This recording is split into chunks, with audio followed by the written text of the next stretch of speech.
Hello and welcome back. What I'd like to do right now is to talk to you about labelling. Now, what I find interesting is that right from childhood, our parents, and by the way, I'm not putting blame onto them because they too were then programmed by their parents and they were then programmed by, and so on down the line. Remember, when you are conscious, you can take ownership. But labelling, you'll never amount to anything. You're naughty. Your behaviour is just not acceptable. You'll get yourself in jail. Any kind of negative. Now, again, labelling, there we go, negative, positive, they're just labels because different things can mean different things to people. What do I mean? Well, if I said to you, you're an alcoholic, and let's say you were an alcoholic, then I know one person close in my family that actually, if they label that, they actually find that as a positive, you know, to be labelled as an alcoholic. But if you label somebody else as an alcoholic, they would probably find shame. Remember, shame is one of the most powerful emotions. Read Power versus Force by Hawkins. Shame is one of those things that we learn as a child and we just carry throughout our life. Shame of what we said to others or what we did or didn't do. And it's a subconscious thing. And what I mean by subconscious is, I've said before, it's something which we're not really aware of until either somebody points it out to us or until we ourselves thought, this is not serving me. This thought that I'll never amount to anything. This thought that I don't deserve money. Again, all those things which are labelled, you know, you're poor, you're useless. Any kind of label has different meanings for different people. And so my invite to you is to find out where you are labelling others and where you yourself have been labelled with certain negative and or positive statements.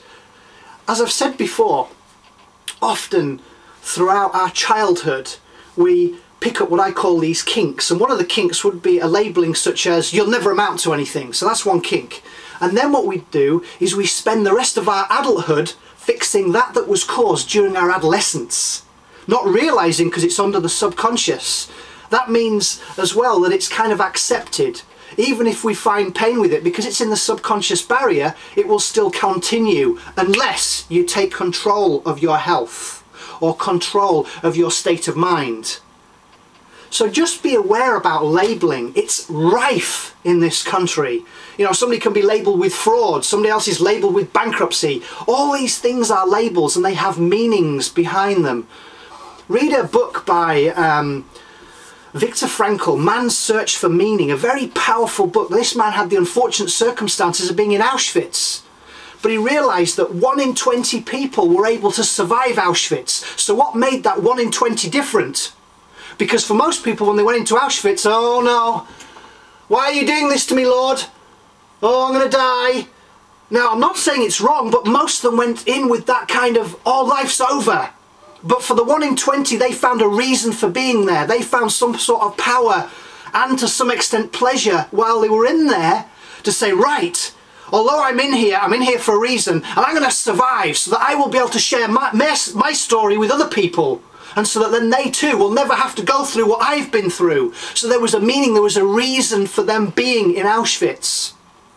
So please understand, be very conscious about labelling. Positive or negative if we're going to go further into the labelling. But what does that meaning have? Now obviously you could say to your child, you know, you're a very special individual. And again, that has meaning. What does it mean? Well, for them it could mean something positive. Maybe that's a good thing to say. I'm not saying that it isn't right or wrong. Remember, there's nothing either good or bad, but thinking makes it so, as Shakespeare said. And I believe that's a truth. Because we are great as Westerners at labelling things. You're fat, you're ugly.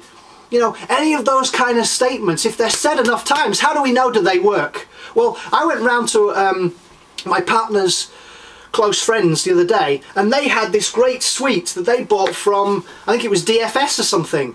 And guess what? We were sitting there and they actually had their television on. And the whole time, messages from 50% sale in DFS was on there.